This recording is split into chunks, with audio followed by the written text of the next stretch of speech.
हाय, welcome back. तो आज हम बात करेंगे about the different types of enthalpies of the reaction. हमें पता है कि जब भी कोई रिएक्शन होता है, let's say A reacts with B and some product is formed,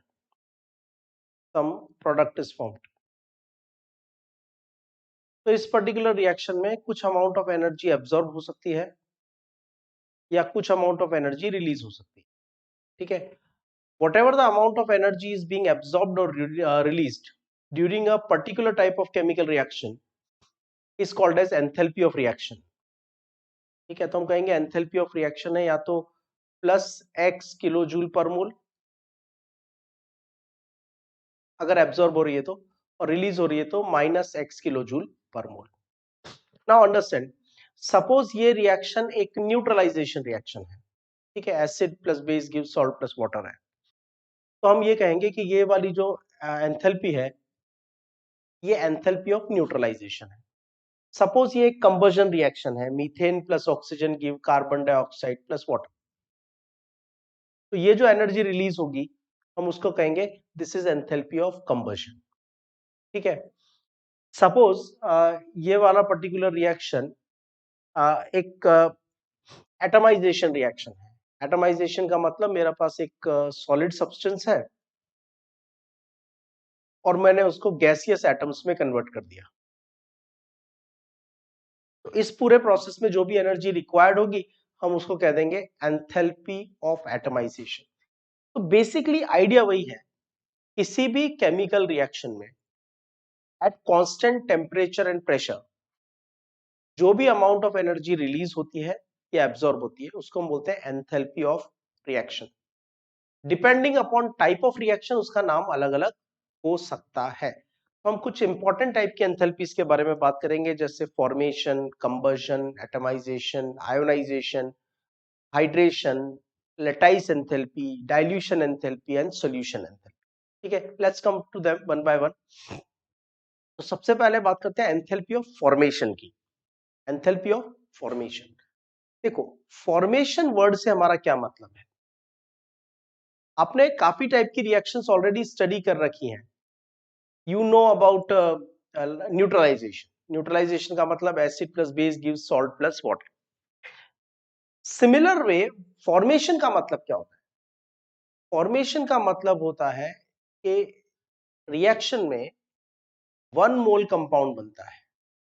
one mole compound formed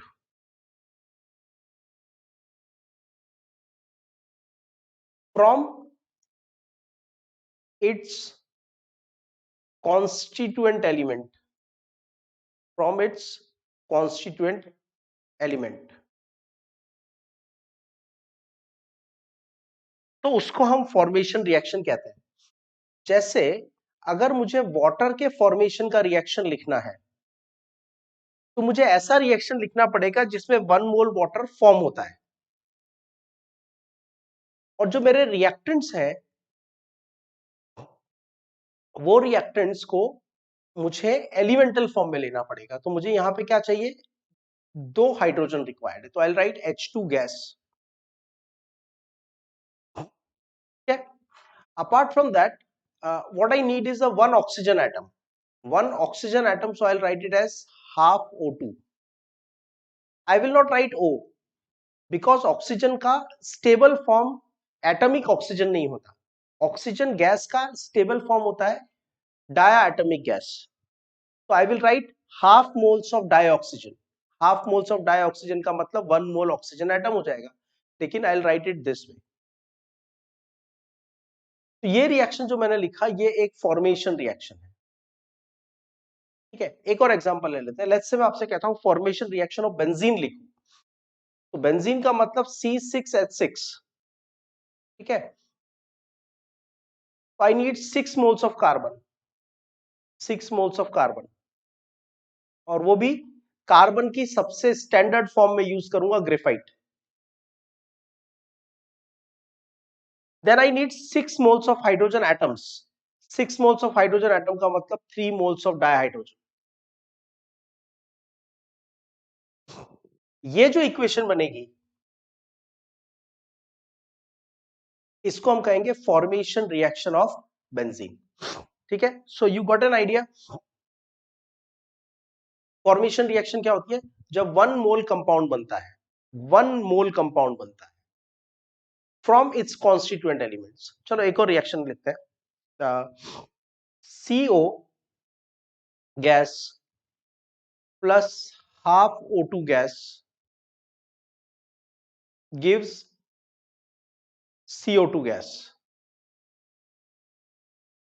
carbon monoxide gas plus half mole oxygen gas gives 1 mole carbon dioxide. तो यहां पे क्या प्रोडक्ट बना? 1 mole compound.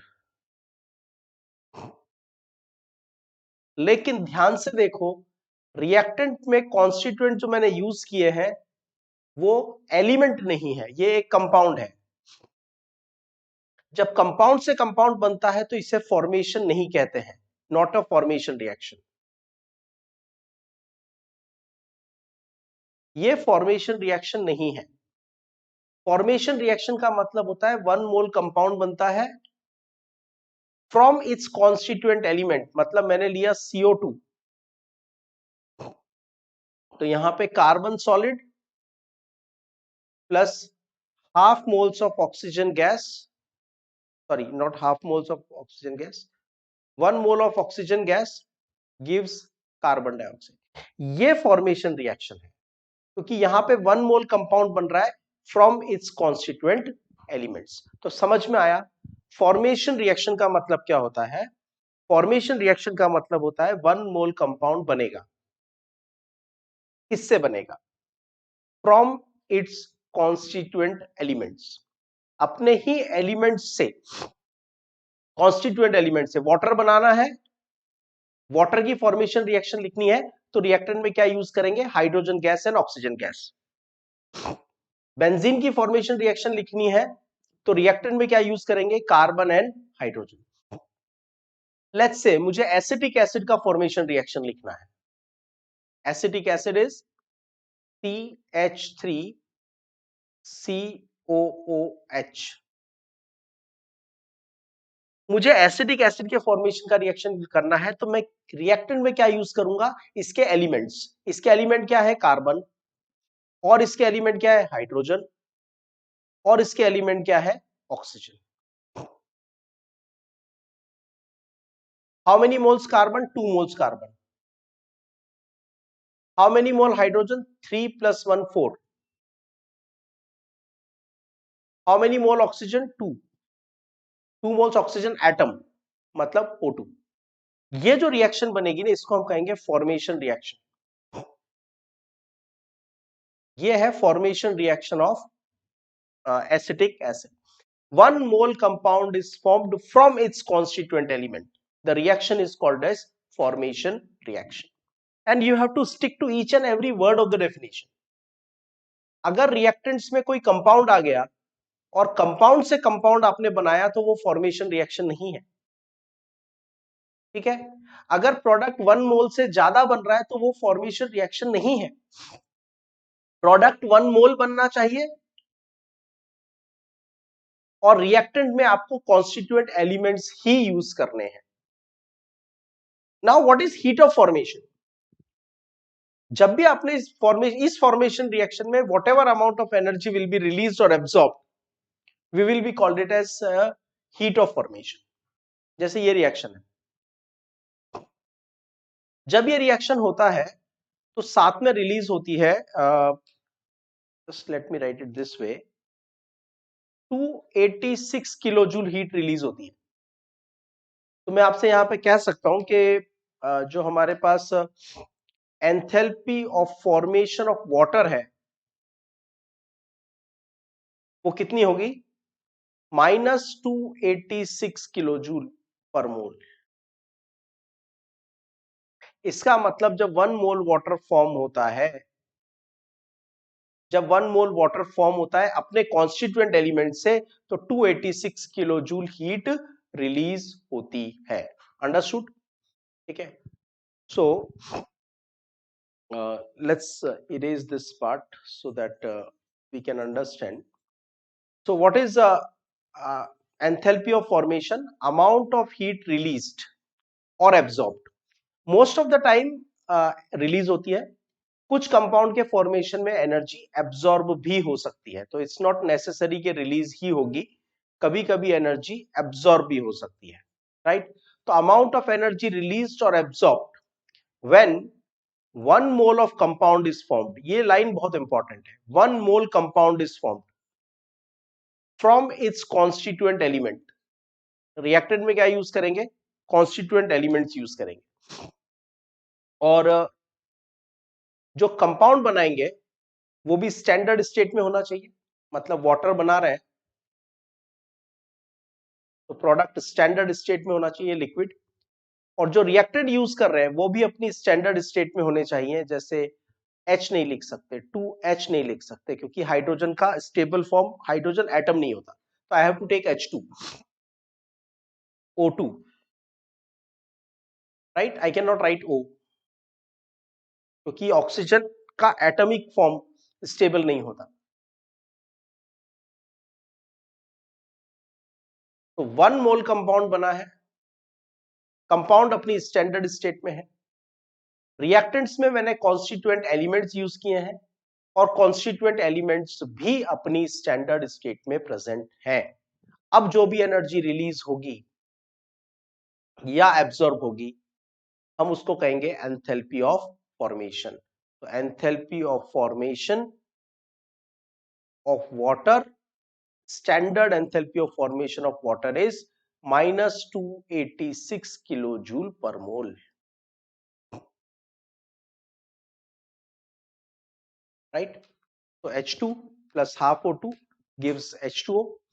Enthalpy of formation is roughly 280 minus 285.8 kilojoule per mole, मतलब approximately 286 kilojoule per mole.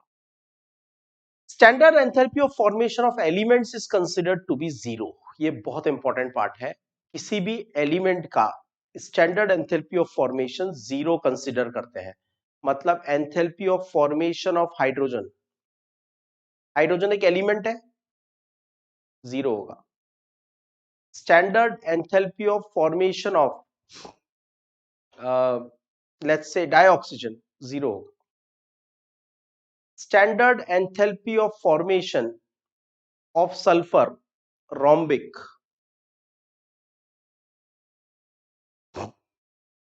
Sulphur का सबसे stable allotrope होता है रोम्बिक। तो जब मैं स्टैंडर्ड सल्फर की बात कर रहा हूं, इसका मतलब है रोम्बिक सल्फर की बात कर रहा हूं। तो standard enthalpy of formation of rhombic sulphur will be zero. Standard enthalpy of formation of let's से ग्रेफाइट, कार्बन का सबसे स्टेबल एलोट्रॉप ग्रेफाइट होता है, तो हम कहेंगे ग्रेफाइट की स्टैंडर्ड एंथैल्पी ऑफ फॉर्मेशन कितनी होती है? जीरो होती है। So this is what you need to remember. Now, so in this reaction, H2 plus Br2 gives to HBr. ये एक इक्वेशन आपको दी हुई है और इस इक्वेशन में होने वाला एंथैल्पी चेंज है -738 किलो जूल, ठीक है। मुझे फाइंड करना है enthalpy of formation of hydrogen bromide कितना होगा। तो हमेशा याद रखो, एंथैल्पी ऑफ फॉर्मेशन हमेशा 1 मोल कंपाउंड के लिए होता है, और यहां पे कितने मोल कंपाउंड बन रहा है? कितने मोल कंपाउंड बन रहा है? 2 मोल। एंथैल्पी ऑफ फॉर्मेशन किसके लिए होता है? 1 मोल के लिए। यहां कितना बन रहा है? 2 मोल। और जब 2 मोल बन रहा है तो कितनी एनर्जी रिलीज हो रही है? -738 किलो जूल एनर्जी रिलीज हो रही है फॉर 2 मोल। और मुझे चाहिए एंथैल्पी ऑफ फॉर्मेशन, और फॉर्मेशन एंथैल्पी होती है 1 मोल के लिए। तो 2 मोल के लिए एनर्जी रिलीज हो रही है 738, तो 1 मोल के लिए कितनी रिलीज हो जाएगी? Divide by 2। तो देखो, यहां पे एलिमेंट्स को यूज करके कंपाउंड बना रहे हैं, लेकिन कंपाउंड कितना बन रहा है? 2 मोल। जबकि फॉर्मेशन का मतलब होता है 1 mole compound should be form. तो जो भी एनर्जी रिलीज होगी उसको 2 से डिवाइड कर देंगे, या आप कह दो कि पूरी इक्वेशन को 2 से डिवाइड कर देंगे। पूरी इक्वेशन को 2 से डिवाइड करेंगे तो क्या आएगा? Half H2 plus half Br2 gives HBr।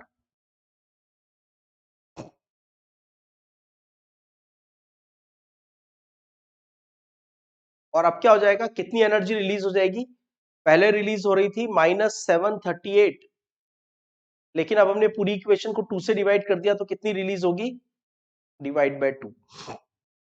और ये जो एनर्जी होगी इसको हम बोल सकते हैं enthalpy of formation. Okay, so this is enthalpy of formation. Okay, now let's take some more examples. Okay, so HBr का heat of formation हम find करेंगे. Now by using the standard heat of formation of all the reactants and products we can predict the enthalpy of the chemical reaction. ये सबसे important line है. हमने enthalpy of formation को define कर दिया. enthalpy of formation को हमने define कर दिया. जब 1 मोल कंपाउंड बनता है अपने कॉन्स्टिट्यूएंट एलिमेंट से, तो जो भी एनर्जी रिलीज होती है या एब्जॉर्ब होती है हम उसको कह देते हैं हीट ऑफ फॉर्मेशन। ओके, लेकिन इसकी यूटिलिटी क्या है, तो इसकी यूटिलिटी ये है कि अगर किसी पर्टिकुलर केमिकल रिएक्शन में इतनी एनर्जी रिलीज होगी, सपोज मैं आपसे लिखता हूं C6H6 liquid plus dioxygen gas gives 6 moles of carbon dioxide gas and let's say 3 moles of water liquid. मुझे ये रिएक्शन में पता करना है कि कितनी एनर्जी रिलीज होती है या एब्जॉर्ब होती है, यानी मुझे एंथैल्पी ऑफ रिएक्शन फाइंड करना है। तो इसको फाइंड करने के लिए मैं फॉर्मेशन एंथैल्पी की हेल्प ले सकता हूं। फॉर्मेशन एंथैल्पी ये कहता है enthalpy of reaction is equal to enthalpy of formation of products minus enthalpy of formation of reactant. इसका मतलब यहां पे प्रोडक्ट में कौन है, enthalpy of formation of carbon dioxide, और कौन है, enthalpy of formation of water है। ये तो प्रोडक्ट हो गए, ठीक है। ओवर एंड अबाउ आपको देखना पड़ेगा कि यहां पे आपके पास कितने प्रोडक्ट्स हैं। तो इस पर्टिकुलर केस में आपके पास कार्बन डाइऑक्साइड है 6 मोल और वाटर कितना है 3 मोल, माइनस रिएक्टेंट। रिएक्टेंट में आपके पास क्या है, enthalpy of formation of benzene C6H6, कितना है benzene 6, plus enthalpy of formation of dioxygen, और डाइऑक्सीजन को बैलेंस कर लेंगे 6 इंटू 2 12 प्लस 3 15, मतलब 7.5O2, ठीक है। Enthalpy of formation of oxygen into 7.5। तो मैंने क्या किया, सभी रिएक्टेंट्स की एंथैल्पी ऑफ फॉर्मेशन और सभी प्रोडक्ट्स की एंथैल्पी ऑफ फॉर्मेशन अगर मैं यूज करता हूं और प्रोडक्ट की एंथैल्पी ऑफ फॉर्मेशन में से रिएक्टेंट की एंथैल्पी ऑफ फॉर्मेशन को सब्ट्रैक्ट कर देता हूं,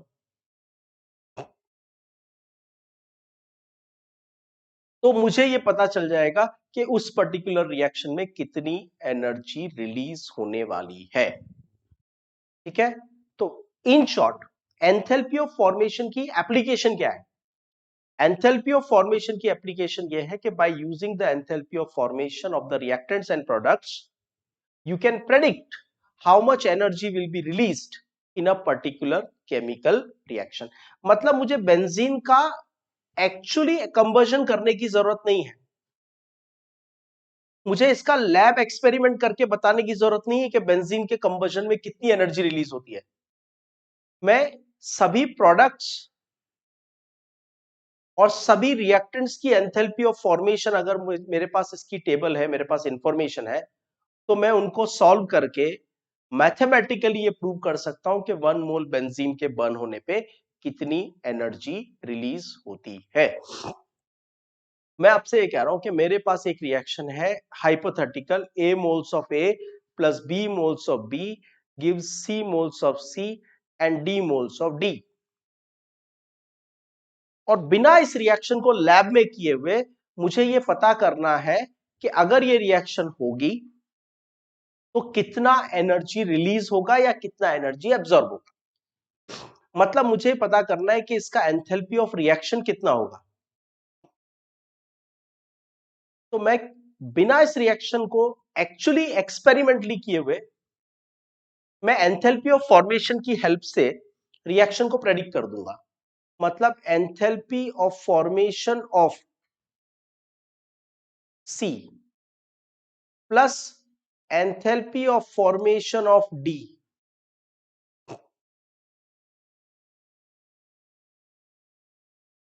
minus enthalpy of formation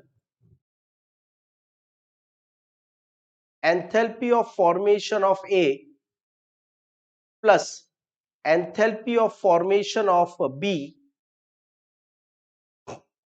into respective stoichiometry. ठीक है, इंटू रेस्पेक्टिव स्टाइकियोमेट्री करेंगे। ठीक है, तो यहां पे हमारे पास आ जाएगा C moles of C, D moles of D, A moles of A and B moles of B। इसको सॉल्व करके हमें पता चल जाएगा कि इस पर्टिकुलर रिएक्शन में कितने किलो जूल एनर्जी एब्जॉर्ब हुई है या रिलीज हुई है। ठीक है, so this is the application of enthalpy of formation. Sum of enthalpy of formation of product minus sum of enthalpy of formation of reactant is equal to enthalpy of reaction. Okay, तो ये formula हमें बहुत ज्यादा help करता है for solving the numericals, right. Now standard heat of formation of carbon dioxide, methane and water are given. ठीक है, मुझे standard enthalpy of formation of carbon dioxide given है, standard enthalpy of formation of carbon dioxide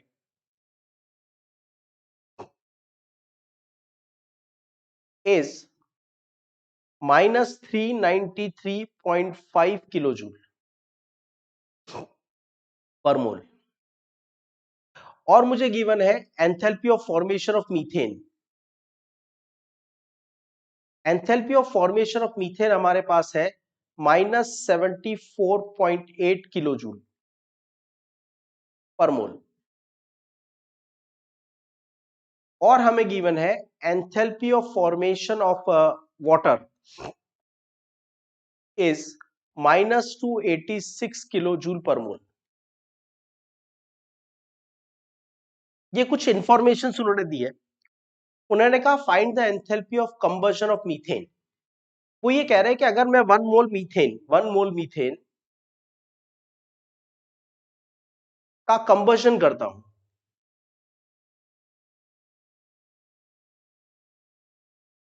तो कितनी energy release होगी। तो पहले तो आप ये सोचो कि मीथेन का कंबशन करोगे तो क्या होगा। मीथेन का कंबशन करोगे तो कार्बन से बन जाएगा कार्बन डाइऑक्साइड और हाइड्रोजन से बन जाएगा वाटर। टोटल ऑक्सीजन चाहिए आपको 4। ठीक है, और आपको ये पता करना है कि इस रिएक्शन में कितनी एनर्जी रिलीज होगी। तो बहुत सिंपल है, हम क्या करेंगे, enthalpy of reaction is equal to sum of standard enthalpy of formation of product minus sum of standard enthalpy of formation of reactant कर देंगे। Now enthalpy of reaction is equal to product में क्या है, enthalpy of formation of carbon dioxide plus 2 times of enthalpy of formation of water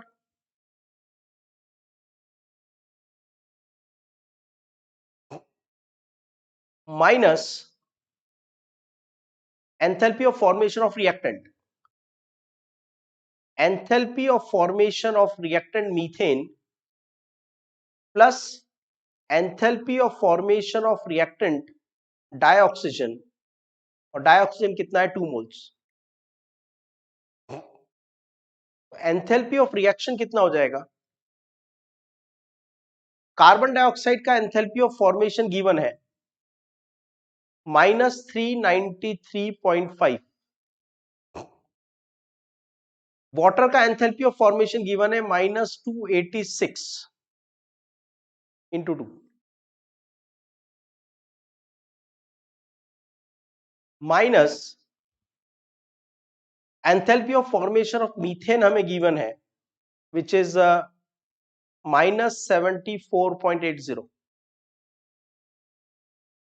और oxygen का enthalpy of formation given नहीं है, oxygen का एंथैल्पी ऑफ फॉर्मेशन गिवन नहीं है, लेकिन लेकिन लेकिन हमें यह पता है कि standard enthalpy of formation of elements, standard enthalpy of formation of elements is considered to be 0।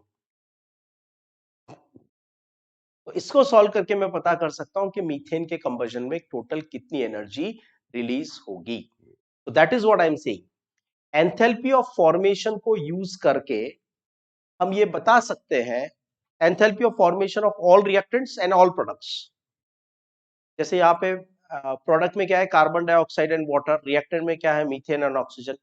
सबका एंथैल्पी ऑफ फॉर्मेशन को यूज करके हम ये बता सकते हैं कि पर्टिकुलर केमिकल रिएक्शन में कितना एनर्जी रिलीज होगा या फिर एब्सॉर्ब होगा। Okay, now give thermochemical equation for the representation of the heat of formation of calcium carbonate, ethanol and acetic acid। ठीक है, ये एक हम जनरल प्रैक्टिस के लिए कर रहे हैं। देखो, मुझे कैल्शियम कार्बोनेट के फॉर्मेशन की इक्वेशन लिखनी है,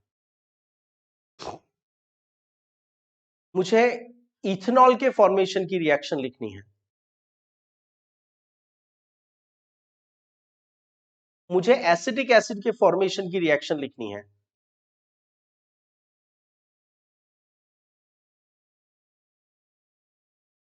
देखो, फॉर्मेशन, रिएक्शन और मेथड ऑफ प्रिपरेशन में डिफरेंस होता है, राइट? मैं आपसे ये नहीं पूछ रहा हूं कि कैल्शियम कार्बोनेट को आप लैब में कैसे बनाओगे, इंडस्ट्री में कैसे प्रोड्यूस करोगे, उसमें कौन से केमिकल्स यूज करोगे, क्या कंडीशन यूज करोगे, मेरा क्वेश्चन ये नहीं है। मैं थर्मोडायनेमिक्स के अकॉर्डिंग ये पूछ रहा हूं कि कैल्शियम कार्बोनेट के फॉर्मेशन की रिएक्शन बताओ। तो फॉर्मेशन की डेफिनेशन क्या है, जो भी कंपाउंड बना रहे हो वो 1 मोल बनाना है और उसके कॉन्स्टिट्यूएंट एलिमेंट्स को यूज करके बनाना है। तो यहां पे कॉन्स्टिट्यूएंट एलिमेंट क्या है, कैल्शियम, और कॉन्स्टिट्यूएंट एलिमेंट क्या है, कार्बन, और कॉन्स्टिट्यूएंट एलिमेंट क्या है, ऑक्सीजन, और ऑक्सीजन की स्टेबल फॉर्म क्या होती है, O2। I need 3 atoms of oxygen, so I'll write 3/2O2।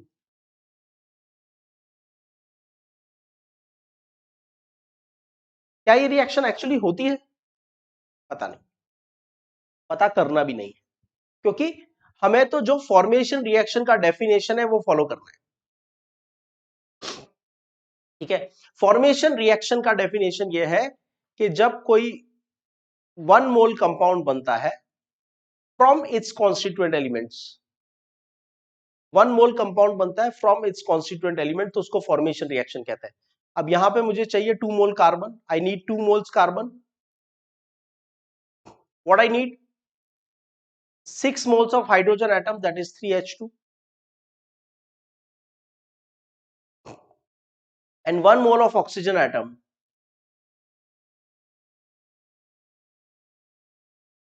ये बन गई इथेनॉल के फॉर्मेशन की रिएक्शन। ओके, एसिटिक एसिड के फॉर्मेशन की reaction, right? So here I need carbon, a solid, I need 4 hydrogen, 2H2, and I need 2 oxygen atoms, O2 gas. अब is this reaction actually possible or not?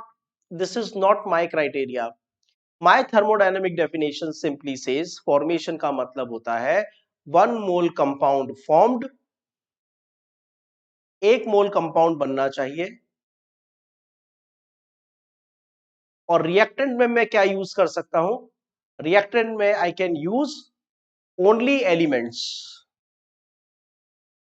और जो equation बनेगी उसको कहते हैं formation reaction. Okay, so this is everything about the enthalpy of formation and its applications.